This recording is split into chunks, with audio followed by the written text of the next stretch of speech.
નમસ્તે બેન, કેમ છો? સરસ. પહેલા સેલ્ફ પ્રિપેરેશન કરતા હતા ને, અત્યારે અમારી સાથે જોડાઈને તૈયારી કરો છો, તો એમાં શું ફરક દેખાય છે તમને? શું ખ્યાલ આવી રહ્યો છે નવો? યસ, સૌથી વધારે ફેર હોય છે ડાયરેક્શનનો. સેલ્ફ પ્રિપેરેશનની અંદર આપણને પોતાને એટલા જજમેન્ટ્સ નથી આવતા કે કયો વધારે ઇમ્પોર્ટન્ટ ટોપિક છે, કે એમાં કેટલું વાંચવું જોઈએ. એ જ્યારે કોચિંગ લઈએ છીએ અહીંયા ત્યારે વધારે ખબર પડે છે કે કયા પોઈન્ટ્સ પર વધારે ફોકસ કરવો જોઈએ. અને તમારી પ્રિપેરેશનમાં તમારું મોડ્યુલ છે જે તમને અહીંયાથી દરેક લેક્ચર વાઇઝ આપવામાં આવે છે, આ તમને કઈ રીતે હેલ્પફુલ થાય છે?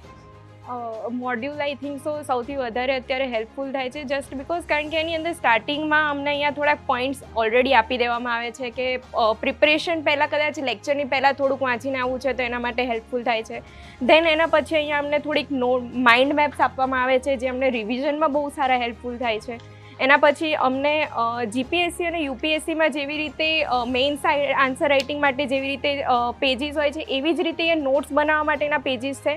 સાથે સાથે આ જ નોટ્સ અમને અહીંયા સર જે પણ ચલાવતા એમના દ્વારા સમજાવ્યા બાદ લખાવવામાં આવે છે.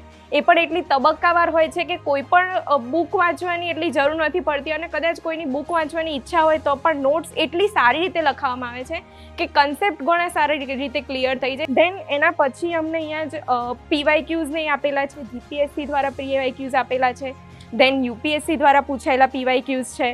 એના પછી સેલ્ફ પ્રિપેરેશન માટેના પ્રેક્ટિસ પ્રશ્નો પણ છે, અને સાથે એન્ડમાં મેઇન્સ માટેના પણ ક્વેશ્ચન આપેલા છે કે પ્રીવિયસલી પૂછાયેલા મેઇન્સ ક્વેશ્ચન, દેન એની પ્રસ્તાવના, એને કેવી રીતે તમે ડિસ્ક્રાઇબ કરી શકો છો. બહુ સરસ મેડમ. એટલે ઓવરઓલ તમને પ્રિપેરેશનમાં અત્યારે ખાસી હેલ્પ થઈ. યસ, એક મોડ્યુલ દ્વારા જ અમે વિચારીએ કે દરેક પ્રિપેરેશન, મેઇન્સ કે પ્રિલિમ્સ બંનેની પ્રિપેરેશન એક આખા પોઈન્ટની અંદર કવર થઈ જાય છે. Thank you so much.